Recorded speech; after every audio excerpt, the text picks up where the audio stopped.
1952 का जो वॉर हुआ ना भारत और चीन का, उसके बादल बहुत पहले से मंडरा रहे हैं। इनफैक्ट 1950 में युद्ध से 12 साल पहले सरदार पटेल ने नेहरू जी को एक चिट्ठी लिखी थी कि चीन से संभलने की जरूरत है, ये कभी भी हम पर अटैक कर सकता है।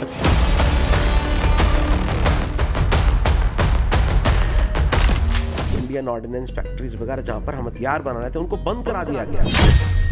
ऐसे थे जसवंत सिंह रावत 3 दिन तक 72 घंटों तक अकेले वो चीनियों से टक्कर लेते रहे। आज भी माना जाता है कि उनकी आत्मा वहां पर 24 घंटे पहरा देती है। जब आप स्टोरी सुना रहे तो मेरे को गूज़बम्स आ रहे हैं सोचते हुए कि एक सैनिक 72 घंटे तक लड़ता रहा। जसवंतगढ़ वॉर मेमोरियल में जब आप जाते हैं, उनके वहाँ पे जूते रखे हुए हैं, उनकी चादर आज भी रोज बदली जाती है। 3 सैनिक उनका सम्मान में वहाँ पर ड्यूटी पे रहते हैं। तो 71 की लड़ाई बहुत ही यूनिक लड़ाई मैं कह सकता हूँ, लेकिन मुझे बड़ा अफसोस होता है ये कहते हुए कि 71 की लड़ाई में हम अपना पीओके नहीं ले पाए। कारगिल की जब स्ट्रैटेजी बनी, कारगिल की स्ट्रैटेजी कई सालों से बन रही थी। परवेज मुशर्रफ को लगा अब तो भारत गया। जय हिंद, आप लोग देख रहे हैं लाइव टाइम्स और आज हम मना रहे हैं गणतंत्र दिवस। आज के इस मौके पे हम उन सैनिकों को याद करेंगे जिन्होंने अपने साहस और बलिदान से इस देश को सुरक्षित बनाया। और इसी पे चर्चा करने के लिए मेरे साथ मौजूद हैं मशहूर लेखक डॉक्टर ऋषि राज जी, जिन्होंने बहुत सी किताबें लिखी हैं पैट्रियोटिज्म पे और हमें लेके चलेंगे कई अद्भुत कहानियों में।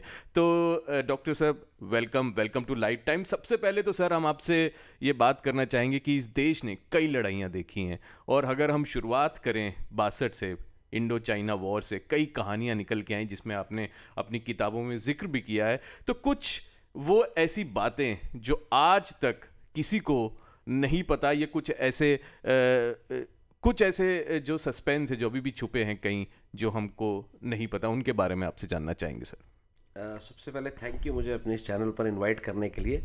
और आज गणतंत्र दिवस है, बहुत ही पावन दिन है हम सभी के लिए, सभी भारतीयों के लिए जी। और मुझे बड़ी खुशी होती है कि कम से कम 26 जनवरी और 15 अगस्त 2 ऐसे दिन हैं हाँ। जब हमारी राष्ट्रभक्ति पीक पर होती है। बिल्कुल सर। और कम से कम वो 2 दिन ऐसे होते हैं जब हर भारतवासी सरोबार होता है भारत के रंग में पूरी तरह से। बिल्कुल सर। तो बात शुरू करते हैं, जो आपने प्रश्न किया है कि जो भारत की लड़ाइयाँ हुई, उसमें भारत की लड़ाइयों से पहले भी ना मैं आपको एक ऐसी अद्भुत कहानी सुनाता हूँ। जी जी बिल्कुल। जो कि जुड़ी हुई है हमारे स्वतंत्रता संग्राम से। हाँ जी।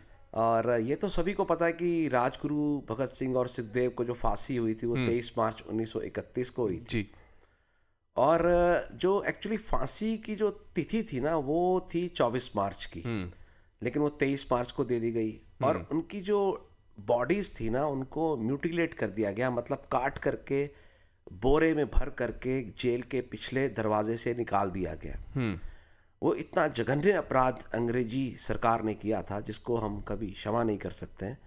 और ये फांसी दी गई थी सेंट्रल जेल लाहौर में और उन बॉडीज़ को निकाल करके रवाना कर दिया गया फिरोजपुर की तरफ। वहाँ पर जो है सतलुज रिवर बहती है, तो वहाँ पर किसी की जिम्मेदारी लगाई कि रातों रात इन शवों को ले जा करके वहाँ पर आप जला करके आप सतलुज में डाल दीजिए। तो उन कुछ जो सैनिक थे वहाँ पे, अंग्रेज़ों के जो सैनिक थे वहाँ पे, उन्होंने ऐसा ही किया। वो गए और वहाँ पर जो है रात तब तक हो चुकी थी, फांसी शाम को हुई थी। तो जब वहाँ पर पहुँचे तो अंधेरा हो चुका था, तो जाकर के उन्होंने उनके शवों पर मिट्टी का तेल डाल करके उनको जलाना शुरू कर दिया। इतनी देर में क्या हुआ, गांव वालों ने देखा कुछ अनयूजुअल हो रहा है यहाँ पर, कि ऐसा नॉर्मली होता नहीं है। जब उन्होंने देखा, जाकर के शोर वोर मचाया कि ये क्या हो रहा है क्या हो रहा है, तो उन्होंने क्या किया, जो अध जले शव थे भगत सिंह, राजगुरु और सुखदेव के, उन्होंने सतलुज नदी में फेंक दिए। तब तक लोगों को पता चल गया कि ये जो थे आज यहाँ पर फांसी हुई है तो ये बॉडीज़ उनकी है। तो कुछ लोगों ने कूद करके वहाँ से उनकी बॉडीज़ को बाहर निकाला और पूरे सम्मान के साथ वहाँ पर अगले दिन क्रिमेशन किया गया। और वो जगह है हुसैनी वाला, जो कि हमारी फिरोजपुर के पास है। और वो एक ऐसा महातीर्थ है कि मुझे लगता है कि सभी को एक बार वहाँ जाकर देखना चाहिए। और इसकी लेकिन जो स्टोरी इसके पीछे जो है, वो स्टोरी इस तरह से कि जब 47 में हमारा बंटवारा हुआ देश का, तो वो जगह पाकिस्तान के हवाले आई, मतलब उनके हिस्से में आई। तो चूंकि सभी भारतवासियों के दिल के बहुत करीब है भगत सिंह, राजगुरु और सुखदेव, कौन सा ऐसा आज का नौजवान है जो नहीं, जिन्होंने इनका नाम नहीं सुना होगा जी। तो उस समय सरकार ने भावनाओं को समझा और 1961 में फाजिल्का एक जगह पड़ती है फिरोजपुर से थोड़ा सा आगे, वो भी बॉर्डर है जहाँ से करीब करीब मेरे ख्याल 40-45 किलोमीटर पड़ती है फिरोजपुर, वहाँ के 12 गांवों को पाकिस्तान से बात करके उनको दे दिया गया और उसके एवज में हुसैनी वाला हमने अपने पास लिया। अच्छा। भारत के इतिहास में कभी ऐसी घटना आपने सुनी नहीं होगी कि हमने अपने कुछ गांव दे करके अपना कुछ ऐसा हिस्टोरिकल प्लेस ले लिया हो जिसको हमने बाद में नर्चर किया, वहाँ पर हमने उसको 68 में डेवलप किया, पूरा एक बढ़िया समाधि स्थल बनाया वहाँ पर। और फिर 71 की वॉर में क्या हुआ कि उस जगह पर भी पाकिस्तान ने अटैक किया और वहाँ पर जो 3 हमने मूर्तियाँ लगाई थी भगत सिंह, राजगुरु और सुखदेव की, उनको डिसमेंटल करके वो अपने साथ ले गए। वहाँ काफ़ी उन्होंने तोड़फोड़ की। फिर बाद में 71 के बाद जो है कुछ साल फिर लगे, उसको हमने रेस्टोर कर दिया वहाँ पर। तो ये जो स्टोरी है ना भगत सिंह, राजगुरु और सुखदेव की, बड़ी यूनिक स्टोरी है। अब तो दिल्ली से वंदे भारत चल गई है जो कि आप मात्र 5-6 घंटे में आप फिरोजपुर पहुँच सकते हैं। तो मुझे लगता है कि जाना चाहिए और एक बार उस जगह का विजिट जरूर करना चाहिए। बिल्कुल बिल्कुल जी बिल्कुल, आपने सही बात कही। आज़ादी के बाद से सर, जैसे कि हमारी चर्चा की शुरुआत हुई, आज़ादी के बाद से बहुत सारी हम लोगों ने लड़ाइयाँ देखी। हम लोगों ने जहाँ तक आज हम देखें ऑपरेशन सिंदूर में जो हमारा एक शौर्य का, जिसको कहते हैं हमारी सेना को हम सैल्यूट करते हैं, जिस तरीके से जो हमने ऑपरेशन सिंदूर की विजय जो हमने का स्वाद चखा है, उससे पहले सर जो भारत और चाइना का युद्ध हुआ, उस समय हम इतने, मेरे को लगता है कि हमारे पास उतने हथियार भी नहीं थे, और जिन परिस्थितियों में ये युद्ध हुआ उसके बारे में हम आपसे कुछ जानना चाहेंगे। देखिए 62 का जो वॉर हुआ ना भारत और चीन का, उसके बादल बहुत पहले से मंडरा रहे थे। इनफैक्ट 1950 में युद्ध से 12 साल पहले सरदार पटेल ने नेहरू जी को एक चिट्ठी लिखी थी कि चीन से संभलने की जरूरत है, ये कभी भी हम पर अटैक कर सकता है। अच्छा, 12 साल पहले 12 साल पहले ही ये वार्निंग दे दी गई, वार्निंग दे दी गई थी उसी सरकार में। उसी सरकार के मंत्री ने अपने प्रधानमंत्री को कि आप जो है, जो क्योंकि उनका प्रेम निरंतर चीन के साथ बढ़ता जा रहा था, आपको मालूम ही है, हिंदी चीनी भाई भाई, ये नारा। और फिर जब यूएन की सीट हमें ऑफर की गई तो हमारे उस समय के प्रधानमंत्री जी ने कहा कि नहीं साहब, ये तो पहले हमारे भाई को दे दो। हाँ, तो कितने ब्लंडर्स हुए उस समय। तो लेकिन मुझे हैरानी होती है, 1950 का वो लेटर आज भी है रिकॉर्ड में, जो पटेल साहब ने नेहरू जी को लिखा था कि चाइना जो है हम पर अटैक कर सकता है, ये हमारा मित्र नहीं हो सकता कभी भी, तो इस पर आप गौर करें और अपनी तैयारी शुरू करें। फिर उसके बाद क्या हुआ कि 60 में भी कुछ ऐसी घटनाएं हुई, 61 में भी कुछ ऐसी घटनाएं हुई जो क्लियर इंडिकेट करती थी कि कभी भी चीन हम पर अटैक कर सकता। पर हमने तैयारी करने के बजाय क्या किया, जो उस समय के डिफेंस मिनिस्टर थे, मैंने अपनी पुस्तक देशभक्ति के पावन तीर्थ में ये लिखी है चीज़ें कि जो कृष्ण मेनन साहब थे, उन्होंने क्या किया कि कहा कि वो भी चीन के प्रेम में इतने मुग्ध थे कि उन्होंने कहा कि हमारा युद्ध तो कभी हो ही नहीं सकता चीन के साथ। जी। आपको विश्वास नहीं होगा ये सुन करके, जो हमारी हथियार बनाने वाली फैक्ट्रियाँ थी, इंडियन ऑर्डिनेंस फैक्ट्रीज वगैरह, जहाँ पर हम हथियार बनाने थे, उनको बंद करा दिया गया कि क्या ज़रूरत है बंदूक बनाने की, क्या ज़रूरत है हथियार बनाने की। और फिर उसके बाद क्या हुआ 62 में, सभी जानते कि किस तरह से चीन ने हम पर अटैक किया। और हमारी जो इल प्रिपरेशन थी उस समय, वो तो उसके लिए कोई हमारे सैनिक जिम्मेदार नहीं थे, उसके लिए हमारी लीडरशिप जिम्मेदार थी। लेकिन फिर भी मैं सैल्यूट करता हूँ इंडियन आर्मी के जज्बे को, जो 1962 की लड़ाई में उनको ये पता था कि हम बहुत ही इल प्रिपेयर्ड हैं, हमारे पास लड़ने के लिए हथियार नहीं है। हमारे जो लोग थे उनके पास 303 राइफल्स थी और उनके पास बढ़िया मशीन गन्स थी चाइनीज के पास। हमारे जो सैनिक थे उनके पास ना तो गर्म कपड़े थे, ना जूते थे ढंग के, लेकिन फिर भी वो आगे बढ़े और लड़े। मतलब एक बार मुझे जसवंतगढ़ वॉर मेमोरियल जाने का अवसर मिला, जहाँ पर जसवंत सिंह रावत साहब की एक बहुत ही, वहाँ पर उनकी याद में वो पूरा स्मारक बना हुआ है, उनके नाम का मंदिर है वहाँ पर। और आज भी माना जाता है कि उनकी आत्मा वहाँ पर 24 घंटे पहरा देती है। अच्छा। तो जसवंतगढ़ वॉर मेमोरियल में जब आप जाते हैं, उनके वहाँ पे जूते रखे हुए हैं, उनकी चादर आज भी रोज़ बदली जाती है। 3 सैनिक उनका सम्मान में वहाँ पर ड्यूटी पे रहते हैं।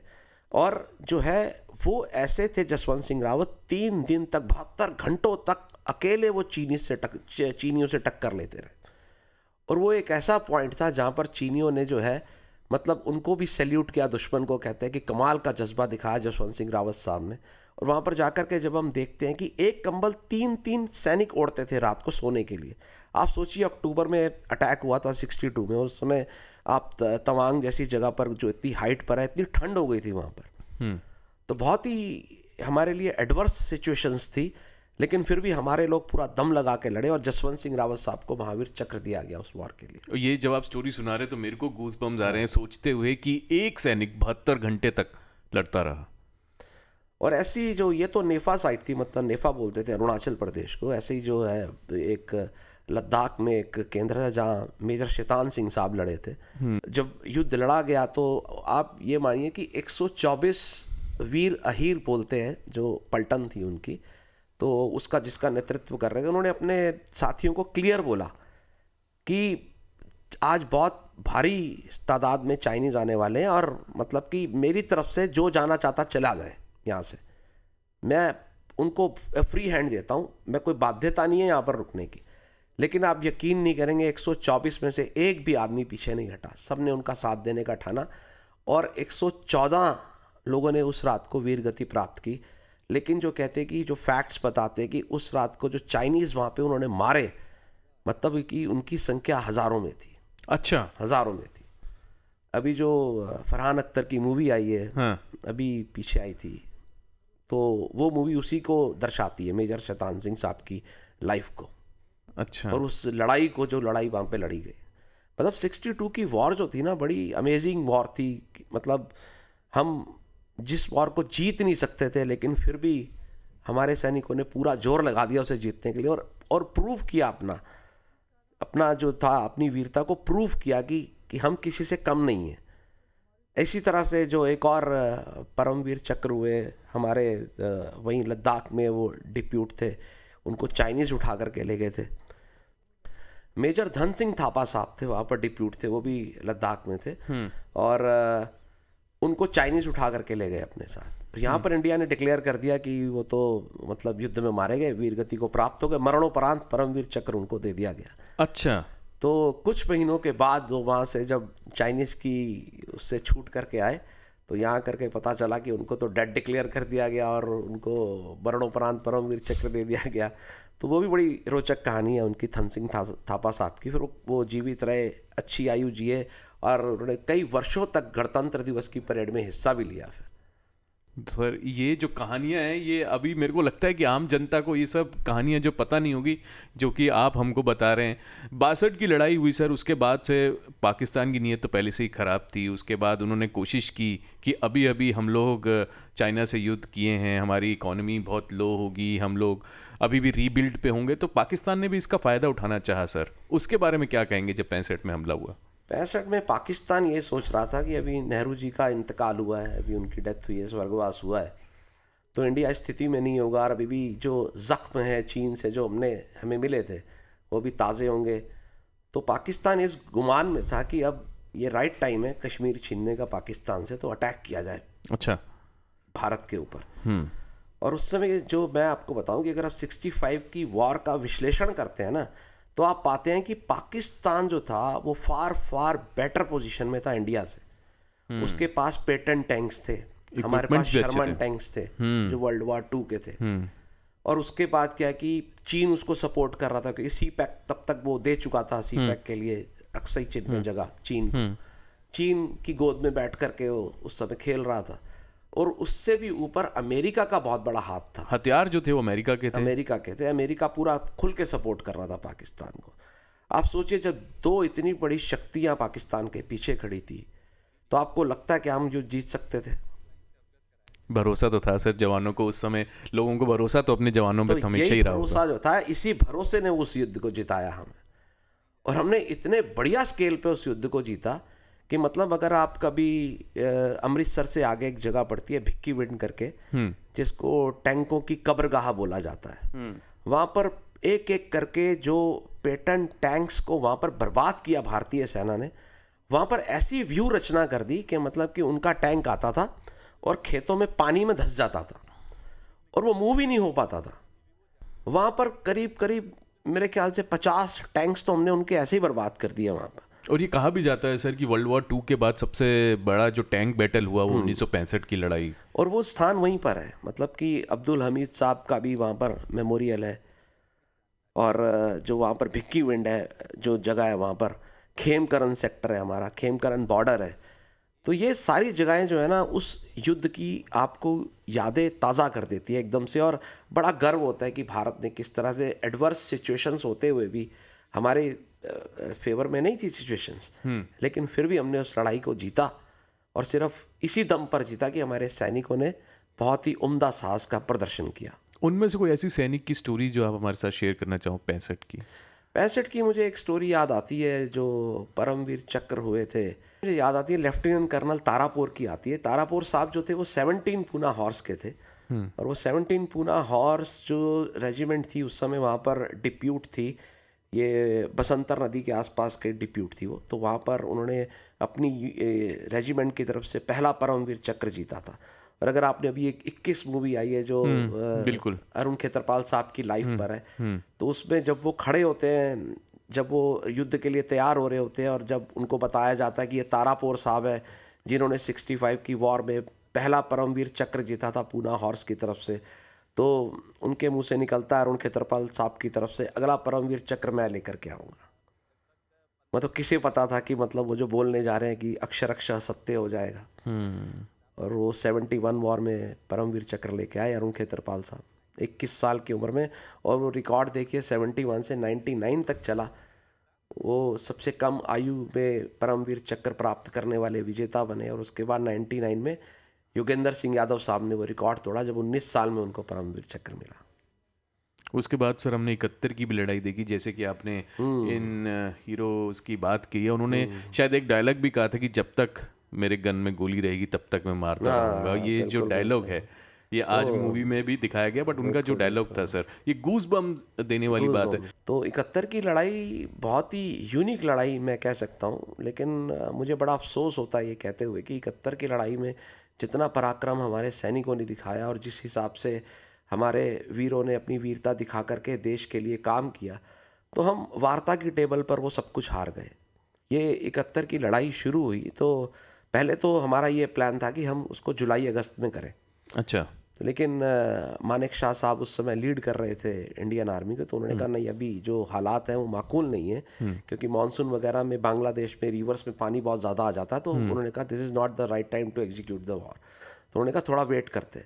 फिर वेट क्या करना था कि दिसंबर में वन फाइन डे पाकिस्तान ने अचानक से हमारे एयरफोर्स के बेसिस पर हमला कर दिया। तो हम तैयार तो थे ही, हमें पता था कि ये होने वाला है। तो फिर जो हमने जवाबी कार्रवाई की और बांग्लादेश का जन्म हमने कराया, तो उसके बाद बांग्लादेश बन गया, वो एक हिस्टोरिकल इवेंट है। और 93,000 सोल्जर्स ने, मतलब पूरे विश्व में कहीं भी मिलिट्री हिस्ट्री में ऐसा कहीं भी इंस्टेंस देखने को नहीं मिलता जब 93,000 सैनिकों को एक साथ सरेंडर करवाया गया। तो इस पर तो हम बहुत खुश होते हैं कि हमने ये करवा दिया, लेकिन आप कभी अगर डीप डाइव करें इसके अंदर, तो 93,000 जो सैनिक थे उनको हमने यहाँ बिठा करके खूब महीनों तक उनकी सेवा करी, उनको बढ़िया नॉनवेज खिलाए, और यहाँ तक कि ऑल इंडिया रेडियो में उनकी पसंद का गाना बजता था। आप सोचिए, दुश्मन सैनिक का ऑल इंडिया रेडियो बजता था, मेजर तनवीर अहमद कराची रेजिमेंट के ब्ला ब्ला ब्ला, आज ये गाना सुनना चाहते हैं, और वो गाना बज रहा है ऑल इंडिया रेडियो पे। और उसके बाद जो है, मतलब कि इतना कुछ होने के बाद भी जो सबसे दुखद जो त्रासदी मुझे लगती है पर्सनल लेवल पे, 54 हमारे POWs प्रिजनर्स ऑफ वॉर, मतलब उनके हमारे पास 93,000 है, हमारे 54 है उनके पास, हम अपने 54 भी नहीं छुड़ा पाए उनसे। अच्छा। और वो वहां पे रगड़े खा खा के जेलों में पता नहीं और हम यहाँ पे उनके गाने सुना रहे थे, हम यहाँ उनको गाने सुना रहे थे, यहाँ बिरयानी खिला रहे थे उनको। और आप सोचिए कि अगर आपके पास किसी भी देश के 93,000 सैनिक डेकोरेटेड सोल्जर्स हैं उनके, कोई भी देश घुटनों पर आप ला सकते हो। हम अपना POK नहीं ले पाए, हम अपने 54 POWs नहीं छुड़वा पाए, तो जो जीता सबका सब शिमला वार्ता में हम लोग हार गए। तो ये सबसे पेनफुल पॉइंट है 1971 वॉर का। कई बार तो मतलब समझ नहीं आता कि हम उस पर खुशी मनाएं या उस पर मनन करें, चिंतन करें, कि ताकि फ्यूचर में ऐसा ना हो कि जहाँ पर हमारे सैनिक अपनी जान दें, बलिदान दें, देश के लिए लड़ाई लड़ें, और उसके बाद उन्हीं का ही जो है पूरी तरह से हम सम्मान ना कर पाएँ। शायद 1971 करके एक मूवी है यूट्यूब पर, मनोज बाजपेयी साहब उसमें एक्ट किया उन्होंने। तो वो मूवी अगर आप कभी मौका मिले तो ज़रूर देखें, तो आंखों में आंसू आ जाते हैं परिस्थितियां देख कर कि किस तरह से वो वहाँ पर वहाँ की जेलों में पुकारते रहे कि हमें छोड़ दो छोड़ दो छोड़ दो, पर किसी ने कोई प्रयास नहीं हुआ उसके लिए। और आज भी मैं कई फैमिलीज को जानता हूँ जो आज तक उसने अधिकार के लिए लड़ाई लड़ रही हैं।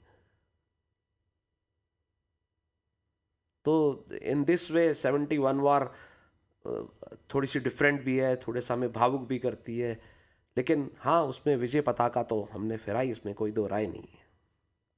फिर भी सर पाकिस्तान बाज नहीं आया। पाकिस्तान बाज आ भी नहीं सकता, आप मतलब जो मर्जी कर लो, क्योंकि आजकल जो इंटरनेशनल सिनेरियो चल रहा है ना, आप देखेंगे कि पहले नेपाल में हुआ, ठीक है, फिर श्रीलंका में हुआ, फिर बांग्लादेश में हुआ, फिर जो है वेनेजुएला में हुआ। तो ये तो पार्ट एंड पार्सल है। जब भी आप बड़े होंगे तो कई लोगों को वो पचेगा नहीं, बड़े देशों को, कि भारत जो है वो भारत नहीं रहा जो आज से 15 साल पहले भारत होता था, ठीक है ना। तो आज जब भारत बढ़ रहा है, तो जब आप जीवन में भी देख लीजिए, जब आप आगे बढ़ते हैं तो बहुत लोग आपके पीछे पड़ जाते हैं। आपके कई कलीग्स आपको पॉलिटिक्स पे खींचते हैं कि यार करण जी आजकल गड़बड़ कर रहे हैं, या कुछ लोग आपको डिफेम करने की कोशिश करते हैं। लेकिन क्या है कि किसी बहुत ही बड़े आदमी ने कहा है कि जब आप तरक्की करते हैं, जब आप बढ़ते हैं लाइफ में, तो उसका जो रास्ता है ना, प्रोग्रेस का रास्ता, वो जलालत से होकर गुजरता है। अगर आप कभी जलील नहीं हुए ना, अगर आपको किसी ने जलील नहीं किया, तो इसका मतलब आप सही तरीके से काम नहीं कर रहे अपनी लाइफ में। तो जलील होना पड़ता है। लेकिन ये सिचुएशन हमारे देश के साथ भी परोक्ष रूप से हो रही है, प्रत्यक्ष रूप से तो खैर कोई नहीं कर सकता आज के युग में। लेकिन कहीं ना कहीं अगर हमारे पड़ोसियों के साथ भी, अगर वो कहते हैं ना कि अगर आपके पड़ोस में रोज़ लड़ाई हो तो आप चैन से रह सकते हो? नहीं रह सकते।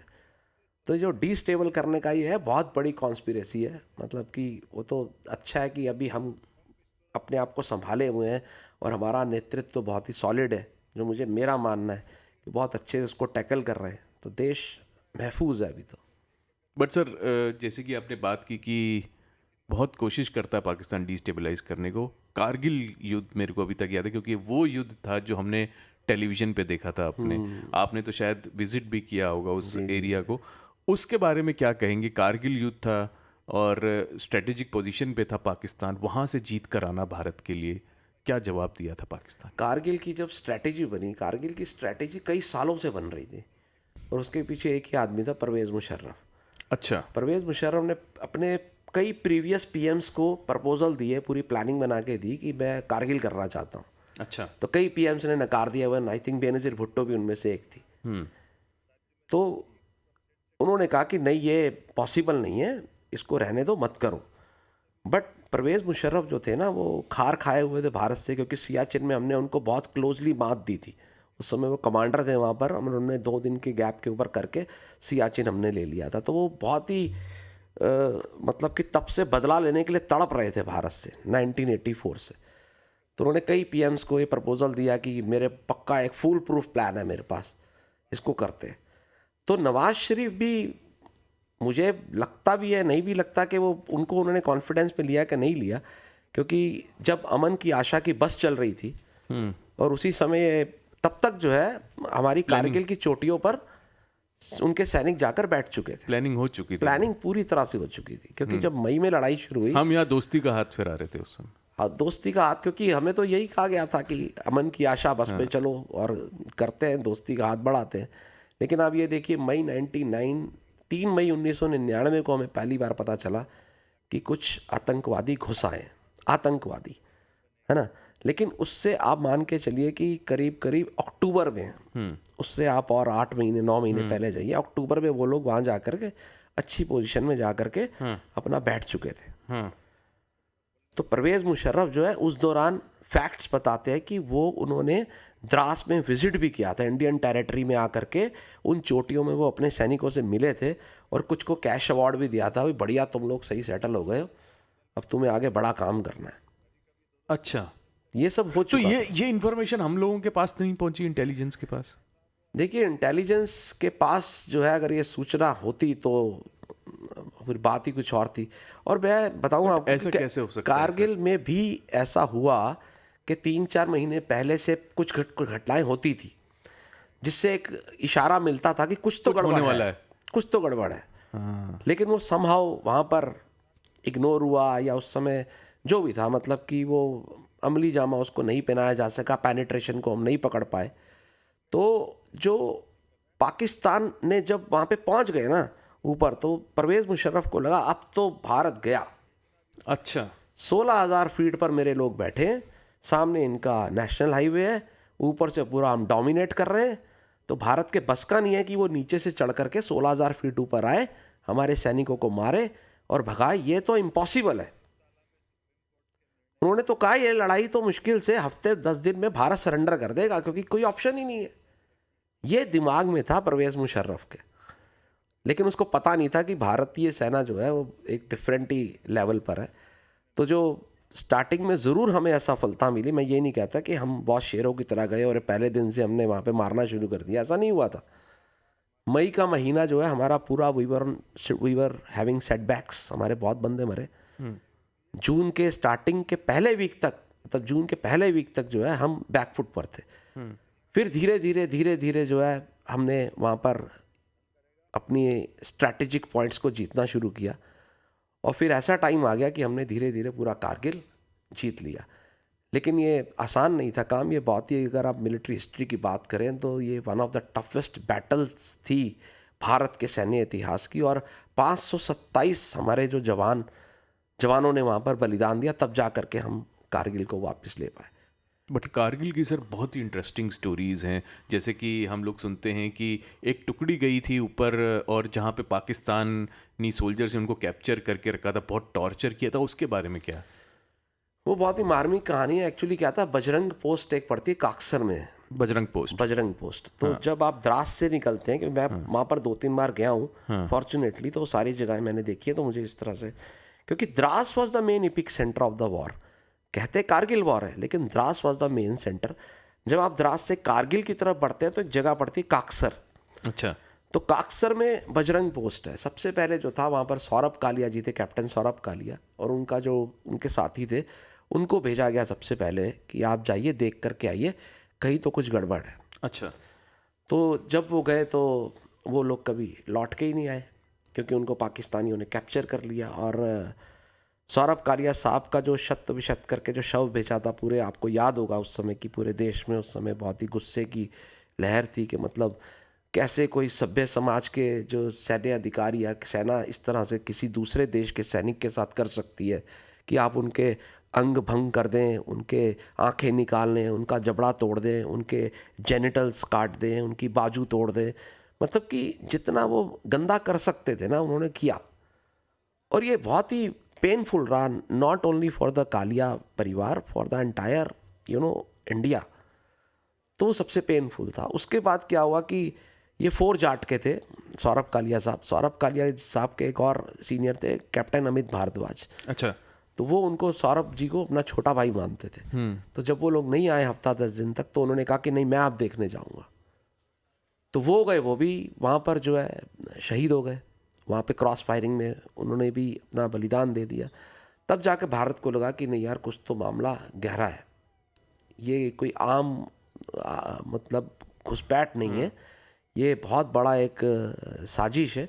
150 किलोमीटर जो है हमारी जो वहाँ पे LOC थी, उस पर पूरा 100 चौकियाँ बना करके पाकिस्तान ने पेनिट्रेशन किया था, बड़ा सॉलिड पेनिट्रेशन किया था। क्योंकि जब वॉर ख़त्म हो गई और हमने जब जा कर के उनके, नॉर्मली क्या होता है कि जो आपके बंकर्स होते हैं ना, बंकर से भी एक हाईटेक होता है, संगर बोलते हैं जिसको, उन्होंने संगर्स बनाए थे। संगर में क्या होता है कि जो छत होती है बंकर की, वो बड़ी सॉलिड होती है, उस पर इवन मिसाइल अटैक भी हो तो कई बार तो उस पर असर नहीं होता, बॉम्ब वॉम्ब की तो बात ही छोड़िए। तो अंदर जो उनके देसी घी के, मक्खन के डब्बे, मतलब मेवे, सूखे मेवे, ऐसी वो तैयारी करके आए हुए थे जैसे पता नहीं कितने और महीनों तक उन्होंने वहाँ पे पोजीशनिंग करनी है अपनी। तो कारगिल वॉर जो है, अब पूरा की पूरी एक जनरेशन बड़ी हो गई है। आप देख रहे हैं कि 99 में जो बच्चे पैदा हुए, आज वो सारे 25-26 साल के हो गए। तो ये बड़ा ज़रूरी है कि उनको भी पता होना चाहिए कि जो भारत की ये यूनिक लड़ाई थी तो उसको कभी हमें भूलना नहीं है। सर इसी में से एक स्टोरी और निकल के आती है कैप्टन विजय थापर की, उसके बारे में क्या कहेंगे? वो 6 साल की लड़की वाला क्या किस्सा था? वो 6 साल की जो लड़की थी रुखसाना, अब तो रुखसाना पुत्री की शादी भी हो गई है। अभी रिसेंटली अच्छा। मैं मिला था। अच्छा, आप मिले हैं उनसे? नहीं, मैं मिला था थापर साहब और अच्छा। तृप्ता आंटी से। अच्छा। अभी दिसंबर में ही मिला था विजयन जी के जन्मदिन हाँ, पे। क्योंकि उनकी तो बहुत स्टोरी सुनी बहुत हमने। स्टोरीज है। हाँ। तो मैं भी खुद बड़ा हैरान हो रहा था कि वो 6 साल की बच्ची अब शादी हो गई। हाँ। तो इन्होंने भी शादी के लिए भी कुछ किया, तो वही चर्चा चल रही थी। तो वो कारगिल वॉर की स्टोरी नहीं है, वो उससे पहले की, उससे जब पहले की स्टोरी। डिप्यूट जी। हुए थे विजयंत वहाँ पर कश्मीर घाटी में। तो जब वहाँ पर कुछ एक्शन हुआ तो ये लड़की जो है बिल्कुल गुमसुम हो गई थी, इसकी आवाज़ चली गई थी एक तरह से। तो इन्होंने उसको फिर थोड़ा सा पुचकारा, प्यार किया, एक स्नेह का बॉन्डिंग हो गई थी उनके साथ, उस अच्छा। लड़की के साथ। फिर ये उसको लगातार गिफ्ट्स देना और उसकी पढ़ाई के लिए कॉपी पेंसिल ये सब देना। तो विजयन जी के साथ एक बॉन्डिंग हो गई थी, लाइक अ पेरेंट और लाइक अ गार्जियन। तो वो फिर विजयन जब घर चिट्ठी लिखते तो रुखसाना का जिक्र ज़रूर करते थे कि रुखसाना को मैं मिला, उसको ये किया। तो फिर जब कारगिल में चले गए विजयन, तो तब भी उनके पेरेंट्स ने रुखसाना के साथ जो अपनी उनकी बॉन्डिंग थी उसको कंटिन्यू रखा। तो वो बहुत ही अमेजिंग स्टोरी है। और दूसरा क्या है कि जिस दिन विजयंत एक्शन में जाने वाले थे, पहले उन्होंने एक चोटी वहाँ पे थी वो जीत ली थी फर्स्ट, तो उन्होंने विजय प्राप्त कर ली थी उसके ऊपर। जब वो सेकंड टाइम जाने लगे तो वो उन्होंने गाना लगा दिया वॉकमैन पे, संदेश से आते हैं। और किशोर कुमार के बहुत बड़े फ़ैन थे वो, किशोर के गाने सुनते थे। और जो उन्होंने उस दिन वो लेटर लिखा ना, जिसको बोलते हैं द लास्ट लेटर, आखिरी लेटर। आखिरी खत, तो वो नेट पर भी अवेलेबल है। तो मतलब हर फौजी को बोला जाता है बेसिकली लड़ाई पर जाने से पहले कि एक आप खत लिख के जाइए कि इन केस आप वापस नहीं आए तो ये खत हम पोस्ट कर देंगे, अगर आप वापस आ गए तो हम आपको वापस कर देंगे। अच्छा। तो और 71 वॉर की एक और यूनिक स्टोरी मैं आपको बताता हूँ कि 71 तक क्या होता था कि जब भी कोई शहीद होता था ना, बलिदान जिसका हो जाता था वहाँ पे रण क्षेत्र में, तो उनका वहाँ पे क्रिमेशन कर दिया जाता था। जैसे अरुण खेत्रपाल साहब का जो क्रिमेशन है ये जम्मू के पास किया गया, आज भी वहाँ पर हर साल कार्यक्रम होता है।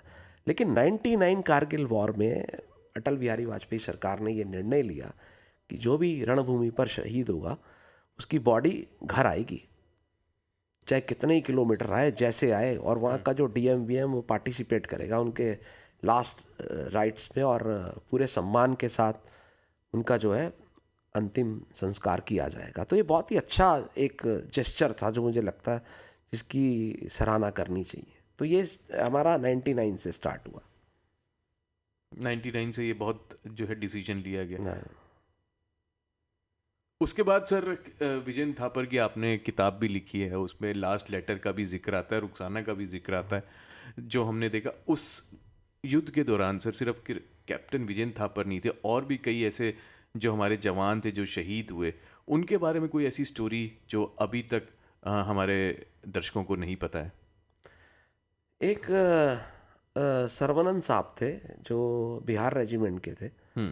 अभी पीछे मैं जब तिरुचिरापल्ली गया तो उनके एंसेस्ट्रल होम को मेरे को देखने का अवसर मिला वहाँ पर, क्योंकि उस दिन उनके पेरेंट्स वहाँ पे थे नहीं, तो मेरी मुलाकात हो नहीं पाई। तो वो भी उनकी स्टोरी बहुत मुझे टचिंग लगती है, क्योंकि उन्होंने कहा था कि मेरी 2 माताएं हैं, एक भारत माता और मेरी अपनी माँ। अच्छा। तो मुझे भारत माता की सेवा में जाना है, तो मैं जा रहा हूँ। और वह बहुत ही मतलब कि साहसिक तरीके से उन्होंने वहाँ पे युद्ध में भाग लिया और वीरगति पाई। लेकिन जो उनकी स्टोरी है ना वो बहुत प्रेरित करती है।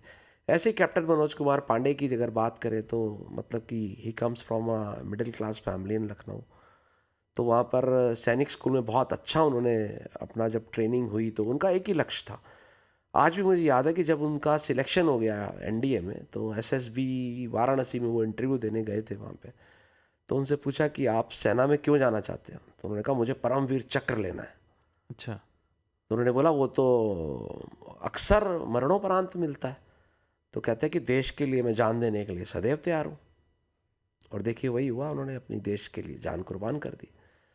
और वो भी जो लड़ाई थी उनकी बटालिक में, जब हम कारगिल क्रॉस करके बढ़ते हैं लेह की तरफ, तो बटालिक सेक्टर आता है जहाँ पीछे हमारी जो इंडस रिवर निकलती है वहाँ से, तो वो सेक्टर बड़ा हमारे लिए उस समय इम्पोर्टेंट था। वो पहली जो थी हमें जीत वहाँ पे जो मिली थी, क्योंकि मनोज कुमार पांडे साहब की एक बात और खासियत थी कि वो लड़ाई शुरू होने से पहले जो वो डिप्यूट थे ऊपर सियाचिन में, सियाचिन से उनकी जो पलटन थी वो उनको छुट्टी हो गई थी कि आप ठीक है, आपकी लीव सैंक्शन होगी, अब आप घर जाओ। तो उनकी पलटन आ रही थी सियाचिन से। हाँ। तो तब तक जो है वो 3 मई को ताशी नामग्याल एक गडरिया था जो उसने ये रिपोर्ट किया इंडियन आर्मी को। तब जब सब एक्शन में आ गए, उनको सबको रोक लिया गया और कहा कि सबसे जो मुसीद जो अभी पलटन है वो आप ही की है, क्योंकि आप इतनी ऊंचाई से आ रहे हो और बर्फ में आप इतने दिन रहे हो, तो सबसे पहले आप ही को भेजा जाएगा। हाँ। तो उन्होंने कहा बढ़िया है, मतलब वी आर रेडी। अच्छा, ये बहुत इंटरेस्टिंग कहानी है। मनोज कुमार पांडे जी की हम बात कर रहे हैं। कैप्टन मनोज कुमार पांडे की। फिर उनको परमवीर चक्र मिला अच्छा, मरणोपरांत। तो फिर उनको सबसे पहले भेजा गया। हाँ, उनकी पलटन को सबसे पहले वो गोरखा रेजिमेंट ही गई थी, क्योंकि वो देवर प्रिपेयर्ड ना, तो उनके पास जैकेट वैकेट सब कुछ बिल्कुल। और सबसे बड़ी बात है, जब भी आप हाइट पे लड़ने जाते हैं तो एक्लेमेटाइजेशन बहुत ज़रूरी होता है जी। आपको एक्लेमेटाइज होना पड़ता है क्लाइमेट के अकॉर्डिंग। क्लाइमेट के अकॉर्डिंग। बाकी जो पलटन्स आई उनको तो 2-2 4-4 दिन एक्लेमेटाइज करा के कहा भाई चलो लड़ने जाओ तुम, लेकिन ये तो कई महीनों से वहाँ थे। तो इनकी बॉडीज जो थी अभ्यस्त थी क्लाइमेट के लिए, तो इसलिए सबसे पहले इन्हीं को भेजा गया वहाँ पे। अच्छा, अगर इनके बारे में भी हम जानना चाहेंगे सर। इनकी बहुत इंटरेस्टिंग स्टोरी लगती है, राइफलमैन संजय कुमार। इनकी क्या स्टोरी है सर? संजय कुमार साहब जो हैं बहुत ही, मतलब कि मेरे, अब मैं कहूँ तो मेरे मित्र भी हैं, क्योंकि he is one of the 3 living PVCs। मैं अक्सर ये बोलता हूँ कि पूरे देश में, इतना बड़ा देश है हमारा, उसमें से 21 परमवीर चक्र विजेता हुए आज तक, और उनमें से 3 है जो जीवित हैं। और अभी गणतंत्र दिवस की परेड में सबसे पहले वही आते। बाना सिंह साहब की चूँकि उम्र हो चुकी है, इसलिए वो स्वास्थ्य कारणों से कई बार अभी पिछले 3-4 साल से नहीं आ रहे हैं। लेकिन अभी योगेंद्र सिंह यादव साहब और संजय कुमार साहब जो है आपको जीप में दिखाई देंगे। तो संजय कुमार साहब जो है ना, आप यकीन नहीं करेंगे कि वो एक ज़माने में दिल्ली में टैक्सी चलाया करते थे। और टैक्सी वो इसलिए चलाते थे क्योंकि वो तैयारी कर रहे थे, उनका एक ही जुनून था, मुझे सेना में जाना है। अच्छा। लेकिन एक बार ट्राई किया, 2 बार ट्राई किया, नहीं हुआ। फिर उनके कोई रिलेटिव यहाँ टैक्सी चलाते थे ताज होटल के सामने धौला कुआं के पास। तो उन्होंने कहा भाई तू चल, भाई तू भी थोड़ा सा टैक्सी वैक्सी चलाओ कुछ दिन। तो टैक्सी चलाने लगे। लेकिन उनका जो जुनून था ना कि मेरे को जाना, एक लक्ष्य था उनका कि सेना में जाना है। फिर उनका तीसरी या चौथी बार में मेरे ख्याल सिलेक्शन हो गया। अच्छा, फाइनली। तो फिर बाकी कारगिल में जो उन्होंने कारनामा करके दिखाया वो तो हम सब जानते ही हैं। फिर उसके लिए उनको परमवीर चक्र मिला और वो अगले महीने सेना से रिटायर भी हो रहे हैं। अच्छा। अपना एक गौरवशाली करियर देख करके। तो बहुत ही मतलब प्रेरणादायक व्यक्तित्व है उनका। तो ये स्टोरी है उनकी, संजय कुमार साहब की। अच्छा, इसके बाद हम एक और स्टोरी ज़रूर जल्दी से जानना चाहेंगे। योगेंद्र सिंह यादव जी की क्या स्टोरी थी? योगेंद्र सिंह यादव जी जो है, मतलब उनके बारे में तो क्या ही कहें, वो बहुत ही कुशल वक्ता बन चुके हैं। और अभी वर्ल्ड बुक फेयर में हम साथ में ही थे अभी 10 दिन पहले, तो मैं उनसे यही कह रहा था कि आजकल बहुत घूमना हो रहा है आपका। तो वो नंबर बता रहे थे मुझे करीब वो अब तक करीब मेरे ख्याल 3 के 4 लाख युवाओं को संबोधित कर चुके हैं जब से वो रिटायर हुए हैं। और आए दिन वो भारत में घूमते हैं और युवाओं को प्रेरित करते हैं। अपनी 16 गोलियां उनके शरीर में लगी थी और उनको जिंदा शहीद भी कहा जाता है, क्योंकि जो उनकी स्टोरी है बहुत ही इंस्पिरेशनल है। क्योंकि वो जिस हालात में वहाँ पर लड़ाई लड़े और जिस तरह से 5 का एक सिक्का था उनकी जेब में, गोली आकर के लगी और उनकी जान बच गई, मतलब वो बहुत ही, कभी आप उनको सुनेंगे तो वो एक अलग लेवल की उनकी स्टोरी जाती है। अच्छा, 5 के सिक्के ने जान बचाई थी सर? 5 के सिक्के ने उनकी जान बचाई थी। वो घातक प्लाटून का पार्ट थे। और ये जब हमने टाइगर हिल का जो फाइनल असॉल्ट करना था, तो 5 जुलाई 1999 के आसपास की बात है। तो जो लक्ष्य मूवी आई है ना, जिसमें ऋतिक रोशन में दिखाते हैं कि वो वर्टिकल क्लिफ चढ़ते हैं, तो कुछ ये कहानी इन लोगों की है, जिसमें हम बलवान सिंह साहब उसको लीड कर रहे थे। बाद में वो अभी कर्नल हैं, कर्नल बलवान सिंह साहब। तो उनको उस समय महावीर चक्र मिला था और योगेंद्र जी को परमवीर चक्र मिला था। खुशहाल सिंह ठाकुर साहब थे उस समय जो कमांडिंग ऑफिसर थे, तो जो ग्रेनेडियर्स के कमांडिंग ऑफिसर थे, तो वो उस समय लीड कर रहे थे। तो ये पूरा कुल मिला करके उस असॉल्ट ने, जो उस दिन जो लड़ाई हुई, उसने तस्वीर पलट के रख दी युद्ध की पूरी। तो ये जो थी, बहुत सारी कहानियाँ थी हमने आपसे सुनी। डॉक्टर ऋषिराज जी हमारे साथ थे आज स्पेशल गेस्ट में। कुछ ऐसी स्टोरीज थी जिन्होंने हमको भावुक किया, कुछ ऐसी स्टोरीज थी जिससे हमें बहुत प्राउड फील हुआ। आपको कैसा लगा ये शो, आप ज़रूर हमें बताइएगा कमेंट सेक्शन में। अगर आपको कोई सवाल हो तो ज़रूर पूछ सकते हैं। बाकी आप देखते रहिए लाइव टाइम्स, और हाँ, सब्सक्राइब करना ज़रूर भूलें हमारे चैनल को। तब तक के लिए धन्यवाद। धन्यवाद सर।